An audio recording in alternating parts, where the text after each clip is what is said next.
भरत तिवारी मामले में बीजेपी सांसद मनोज तिवारी सोमवार को उनके परिजनों से मिलने आरा पहुंचे। इस दौरान उन्होंने परिवार के सदस्यों से मुलाकात कर उनका हाल जाना।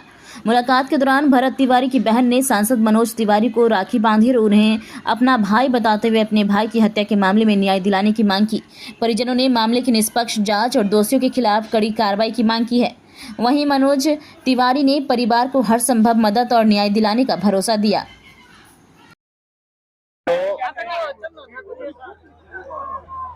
आज हम स्वर्गीय भरत तिवारी जी के घर 17 अगस्त को 17 जून की घटना के बाद 17 अगस्त को परिवार ने कुछ गरीबों को भोजन कराया सबको। उस अवसर पे परिवार ने हमको भी बताया, हम भी आए हैं। हमारे साथ हमारे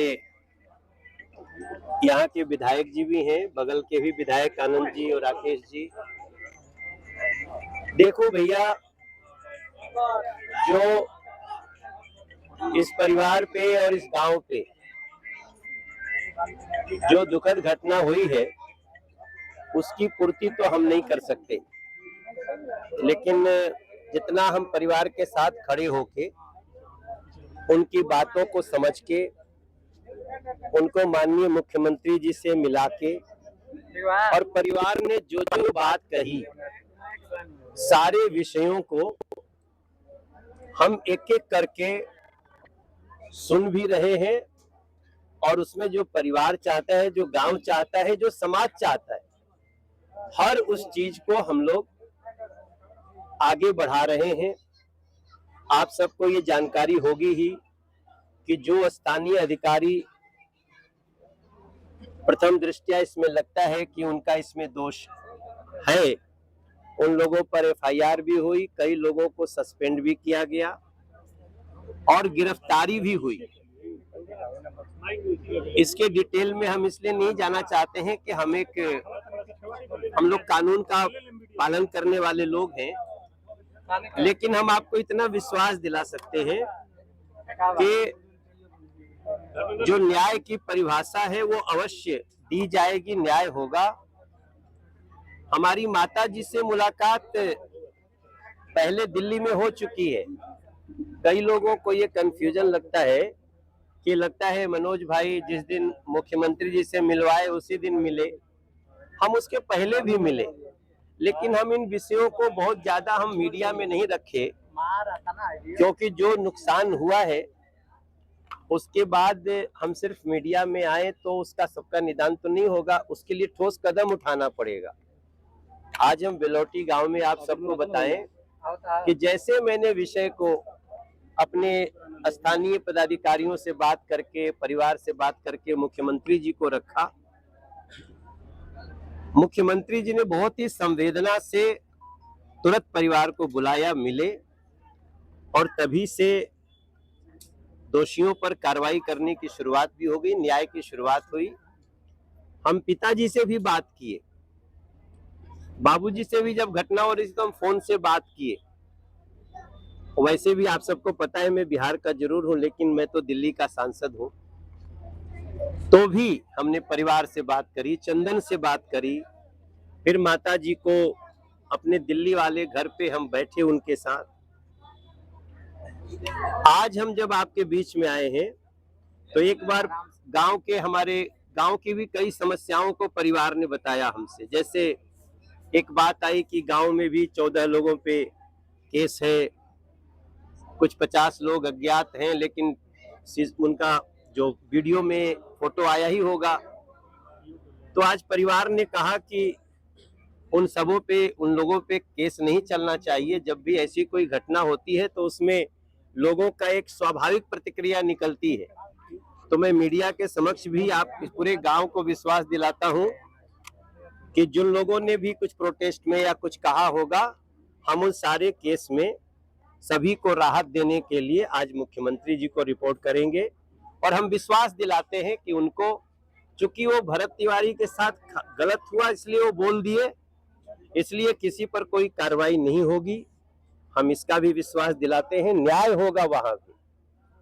और भी कई घटनाएं हम गांव के बाबूजी ने बताया, कोई पुलिस कांस्टेबल है, ऐसी घटनाओं में कुछ बात निकल जाती है मुंह से तो किसी का उस पर बस नहीं होता है, तो उन सभी लोगों को हम लोग बहुत संवेदना के साथ उनको रिलीफ दिया जाएगा।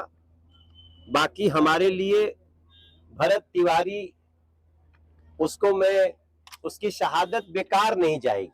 मैं आप सबसे इतना विश्वास दिलाता हूँ। परिवार के साथ मिलने के लिए आए थे, क्या देखिए, मनोज तिवारी परिवार से मिलने आए थे। ये उनका परिवार के साथ एक अलग संबंध हो चुका है। उन्होंने आज छोटी बहन को राखी भी बांधा, तो वो पारिवारिक संबंध, और वो कहीं ना कहीं सरकार की तरफ से ये आश्वासन दिला रहे थे कि सरकार भी भरत तिवारी के पूरे परिवार के साथ है, और जितनी भी कोशिश, मतलब माता जी की हमेशा यही रही है कि उनको न्याय मिलना चाहिए।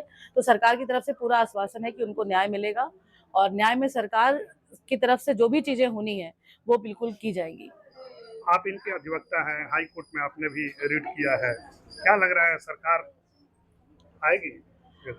देखिए, 23 जुलाई 2026 को हमारी रिट पे पहली सुनवाई थी, जिसमें कि ऑनरेबल हाई कोर्ट ने जस्टिस अरुण कुमार झा ने हम लोगों को एक ऑर्डर, फेवरेबल ऑर्डर दिया, जिसमें सरकार की तरफ से काउंटर फाइल करना था, काउंटर एफिडेविट, और साथ ही साथ जितने भी लोग उस केस में रेस्पोंडेंट हैं उन सभी को से जवाब मांगा गया है 3 हफ्ते में। और फिर उस जवाब के बाद हमारी जो नेक्स्ट तारीख लगी हुई है वो 28 अगस्त लगा हुआ है, और न्यायालय पे पूरा भरोसा है। हमें न्यायालय पे ही भरोसा है एक्चुअली, क्योंकि न्याय जो है वो हमेशा न्यायालय से मिलता है। आपको पता है कि हमारे यहाँ जो संविधान का सिस्टम ही कुछ इस तरह से कि हर ऑर्गन अपने अपने स्पेयर में काम करता है। तो न्यायालय का काम सरकार नहीं करेगी, सरकार का काम सरकार करेगी, न्यायालय का काम न्यायालय करेगी, और न्यायालय पे पूरा भरोसा है। क्या बातें हुई जो आप लोगों की मांग थी, क्या कब तक का आश्वासन दिया उनकी गिरफ्तारी में? बहुत जल्द से जल्द बोला है उन्होंने कि कार्रवाई होगी इस पे, और जो भी पुलिस कर्मचारी है उनकी गिरफ्तारी होगी और उनको कड़ी से कड़ी सजा दी जाएगी। उन्होंने यही आश्वासन दिया है, और बोला है उन्होंने कि जो भी 14 गांव वाले और एफआईआर हुआ है और 50 अज्ञात है उनको भी हटा दिया गया है। आप लोगों ने क्या क्या मांग रखा था मनोज तिवारी से? शहीद का दर्जा मिले और स्मारक, अभी हमें तो यही चाहिए, और न्याय। चंदन, मुख्यमंत्री ने जो घोषणा किया था उसके बाद आप लोगों ने कहा था कि हम लोग को न्याय चाहिए, फांसी की सजा मिलनी चाहिए। जी, वही बातें इनसे भी बताई गई है। क्या बोले ठीक है, आगे विचार कर लीजिए, उसके बाद हमको बताइएगा। तो हम लोग तो बोल दें प्राथमिकता पहले न्याय। संतुष्ट है? हाँ, कब संतुष्ट तक है। आश्वासन दिया उन्होंने? जल्द से जल्द बोला है, जल्द से जल्द से जल्द। कोई टाइम लेने में ऐसे नहीं, टाइम आज बहन ने मनोज तिवारी को राखी बांधी है, तो उन्होंने मैंने एक तोहफा के रूप में क्या दिया, भाई के रूप में क्या उन्होंने वादा किया है? अब ये तो दीदी बताएंगी। वादा क्या किया? वादा यही कि न्याय मिलेगा, फाइनल है, कोई बदल नहीं सकता। क्या थे, क्या कुछ बातें हुई? बात भइला ये कि जल्द से गिरफ्तारी होके हमरा इंसाफ मिले, इतनी बात भइला। मैं इंसाफ का भरोसा दिए, हाँ, भरोसा बा। सरकार पे भरोसा है? हाँ, भरोसा बा। कोर्ट पर भरोसा बा, हाई कोर्ट पर। अब बताइए।